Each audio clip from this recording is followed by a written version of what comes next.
ఒకే దేశం ఒకే జెండా. కానీ ఎందుకు ఇన్ని భాషలు?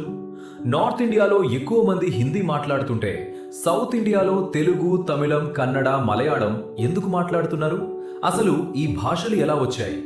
నార్త్ సౌత్ భాషలు ఒకదానికొకటి ఎందుకు అంత డిఫరెంట్గా ఉంటాయి? ఈ వీడియో పూర్తిగా చూశాక ఇండియా హిస్టరీని మీరు ఒక కొత్త యాంగిల్లో చూస్తారు. ఈ విషయం అర్థం కావాలంటే మనం కొన్ని వేల సంవత్సరాలు వెనక్కి వెళ్ళాలి.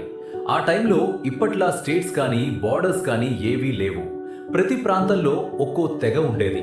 వాళ్ళు ఒకరితో ఒకరు పెద్దగా కలిసేవాళ్లు కాదు. అందుకే ప్రతి ప్రాంతంలో వాళ్ళ మాట తీరు వేరుగా డెవలప్ అయింది. కాలం గడిచే కొద్దీ ఆ మాటలే భాషలుగా మారిపోయాయి. సుమారు 3500 సంవత్సరాల క్రితం మధ్య ఆసియా వైపు నుంచి కొన్ని ప్రజల సమూహాలు ఉత్తర భారతదేశానికి వచ్చాయి. వాళ్ళు మాట్లాడిన భాషను ఇండో ఆరియన్ భాష అంటారు. ఆ తర్వాత అదే భాషా కుటుంబంలో సంస్కృతం మరింత అభివృద్ధి చెందింది. తర్వాత సంస్కృతం నుంచి హిందీ, బెంగాలీ, మరాఠీ, పంజాబీ, గుజరాతీ ఇలా చాలా ఉత్తర భారతీయ భాషలు వచ్చాయి. అందుకే ఈ భాషల్లో చాలా పదాలు ఒకేలా అనిపిస్తాయి.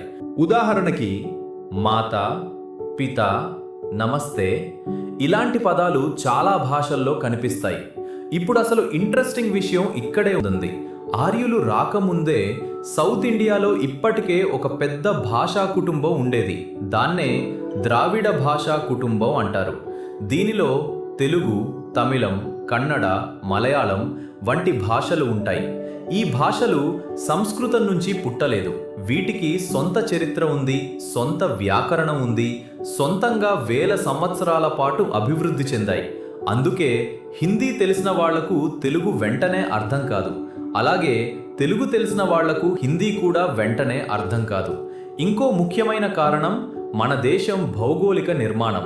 వింధ్య పర్వతాలు, పెద్ద అడవులు, నదులు ఇవి నార్త్ సౌత్ మధ్య ప్రయాణం చాలా కష్టంగా చేసేవి. దాంతో ప్రజలు ఎక్కువగా తమ ప్రాంతాల్లోనే ఉండిపోయారు. అలా ప్రతి ప్రాంతం తన భాషను అలాగే కాపాడుకుంది. ఇప్పుడు మీకు ఒక డౌట్ రావచ్చు, అయితే తెలుగులో ఇన్ని సంస్కృత పదాలు ఎందుకున్నాయి? దానికి కారణం వేల సంవత్సరాలుగా రాజ్యాలు, వ్యాపారం, మతం, సాహిత్యం వీటి ద్వారా సంస్కృత ప్రభావం సౌత్ ఇండియాకి కూడా వచ్చింది.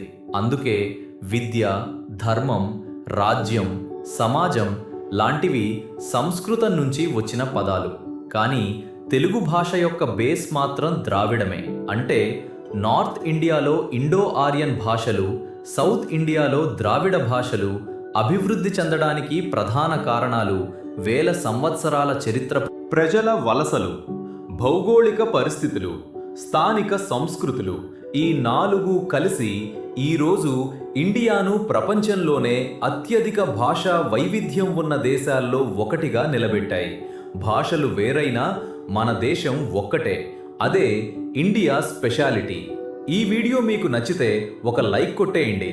ఇలాంటి ఇంట్రెస్టింగ్ హిస్టరీ, సైన్స్, టెక్నాలజీ వీడియోల కోసం మా ఛానల్ను సబ్స్క్రైబ్ చేసుకోండి. మళ్ళీ మరో ఇంట్రెస్టింగ్ వీడియోతో కలుద్దాం. జై హింద్.